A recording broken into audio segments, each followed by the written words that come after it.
Welcome back to our ongoing series, Meeting Jesus. Week by week this year, we've been walking through the gospel according to Mark to get to know Jesus more deeply, who he is, about the movement called the kingdom of God that he has brought into our lives, and how we become a part of it, how we become witnesses to this same Jesus in our lives. And as a place to start, I've been thinking a lot actually about when my son started playing basketball.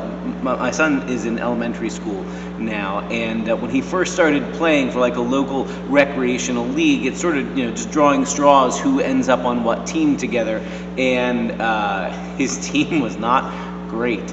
And I can remember going to the first several games and just seeing the disappointment when the rest of the teammates weren't kind of gelling or coalescing. They weren't making plays. They were mishandling the ball. And my son just sort of like, oh, this team is not very good.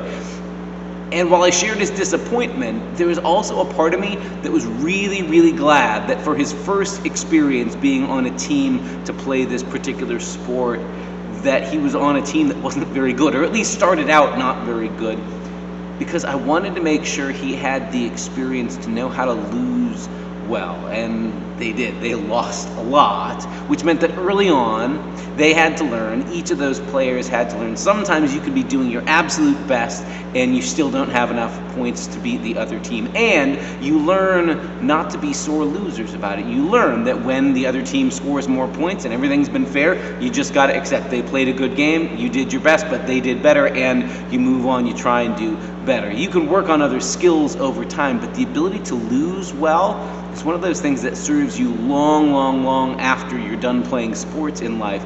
But as an adult, as a human in the world, you have to learn, how do you respond when you don't get your way, when things don't go the way you want them to go, and not to lash out or to get fussy or angry or make a big stink about it. You got to learn both how to succeed well and not to be a sore winner, but also, maybe harder in our culture, how not to be a sore loser. In other words, you kind of have to learn at some point in life, through some experience, how to fail well.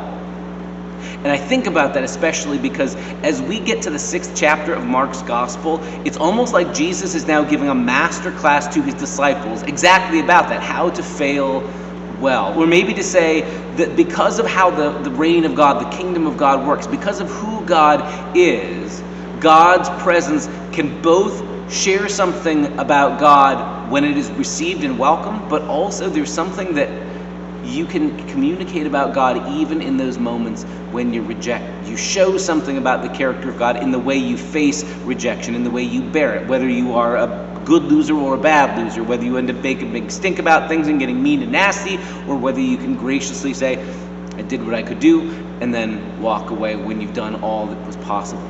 The first scene we get in Mark chapter 6, Jesus goes back to his hometown, and we get the impression, although it's not named here, that Jesus grew up in Nazareth. Other Gospels in the New Testament spend more time talking about Jesus in Nazareth, but Mark says he goes back to his hometown. He's talking in the synagogue, right, like a rabbi would. He's the guest rabbi, hometown boy, done good, and they've come and asked him to speak that day, and everybody listening is kind of perplexed. They're kind of like, who is this guy? We remember him growing up. Isn't this Joseph's son, the carpenter? Don't we remember him growing up? And aren't his siblings here still with us? Where does he get the wherewithal to tell us things about God? We watched him grow up. We changed his diapers. Some of us still who babysat him are around in the congregation. That kind of response. And Jesus responds saying, look, I get it. Prophets aren't welcome in their own town. Everybody honors a prophet except when they come back home.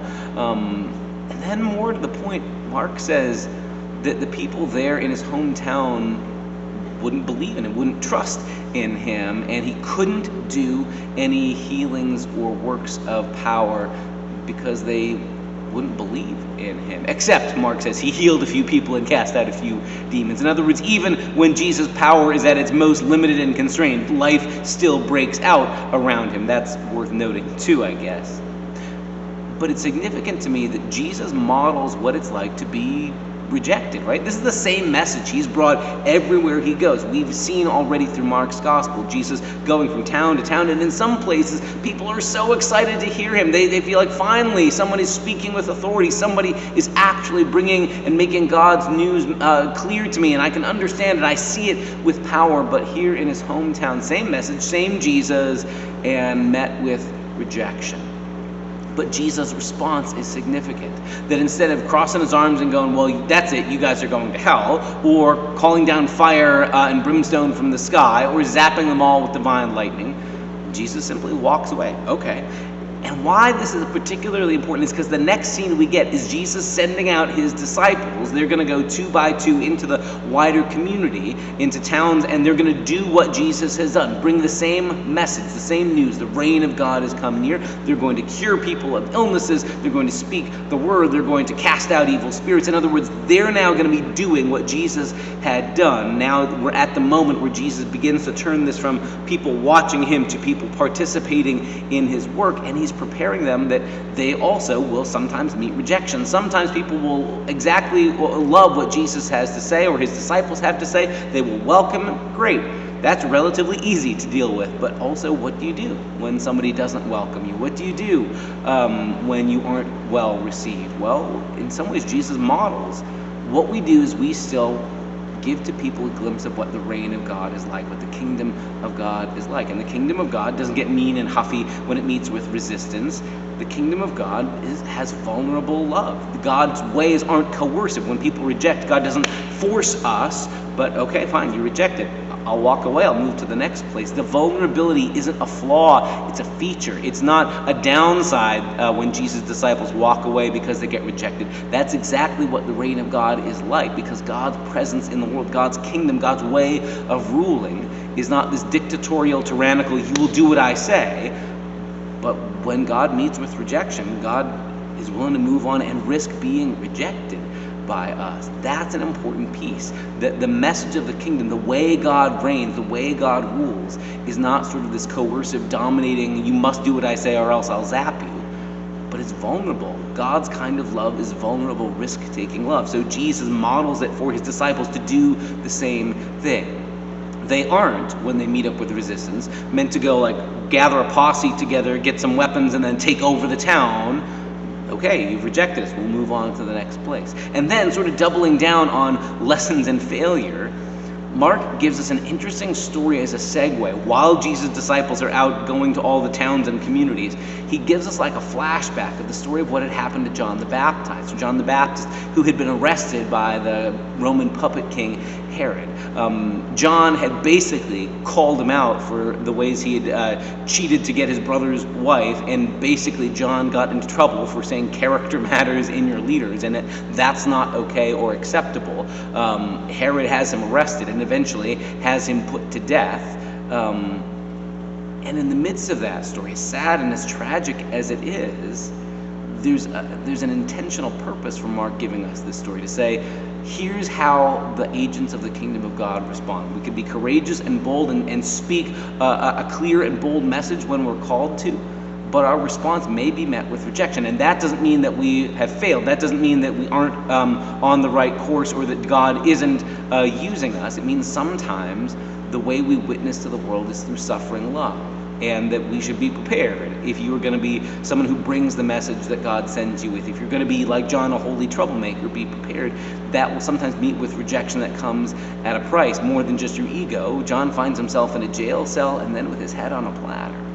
But to me, this is again a reminder of the very strange but beautiful way that God's kingdom works in the world. Our way of dealing with evil isn't to run away from it, but also we're not looking to play evil, fight against evil on evil's terms. So fight back with I'll get you because you'll get me. But sometimes our presence in the world is just to be this vulnerable presence of love, to speak the message God has given to us, but also to do it in a way that speaks with love and vulnerability rather than threats and intimidation. There's lots of folks who have, in the name of trying to spread their religion, done that at the point of a sword, right? Bullying people until you'll do what I say or else, thinking that's how God's means or ends get accomplished. And that's not it. Jesus shows us when you run into those moments of hostility, you speak the message you're supposed to speak, and if they reject it, you walk away and you move to the next place. but we're not looking to call down fire from heaven or kill our enemies because they wouldn't listen to us or force them to do what we want. It's vulnerable love that takes the risk of speaking the message and then moving on. All this reminds me of a powerful line of the theologian Walter Rink, who says that martyrs, those who die for their faith, right? Those who die as witnesses to the truth. Martyrs aren't helpless victims of evil. They are fearless hunters who stalk evil out into the open, offering their own bodies as bait. When I think of the story of John the Baptizer, even though he ends up in prison, even though he loses his life, his presence, his witness was meant to make evil take off its mask and come out into the open, for that John's voice could say, look, this isn't right, and you're killing me. That doesn't make you any righter. That just proves how rotten your system and your way of doing things is. When Jesus sends his disciples to head out into the world, they're there as this vulnerable witness to God's way, and the fact that they don't lash back out with violence or hatred or meanness when they're met with hostility, that's a part of what the kingdom of God looks like too. All these scenes are sort of lessons in failure, lessons in what do you do when the good news you're equipped with, you're sent with, isn't well received. And that's an important piece for the followers of Jesus, especially in a time when it's really easy to think, man, the church is in decline, or our congregations aren't growing, or sometimes it feels like the world thinks we're irrelevant. How do we deal with it? Do we just give up on it, or should it be our goal to make everybody, force everybody to do what we want? No, this is a moment for us, as always, to bring the message Jesus has sent us with vulnerable love, running the risk that we might get rejected.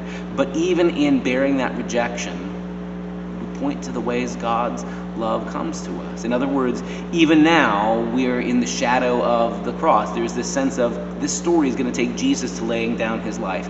And for us as his witnesses, we may be called to lay down our lives for the sake of other people, to offer, to spend our lives, our time, our energy, our love, our reputation, for the sake of bringing God's good news and love to other people. So maybe this is a lesson for us in how to fail well, or to discover that God's kind of victory, which is a cross and resurrection, looks like a failure to the world, but we know it turns out to be God's upside-down, table-turning way of saving the world and reigning in all creation.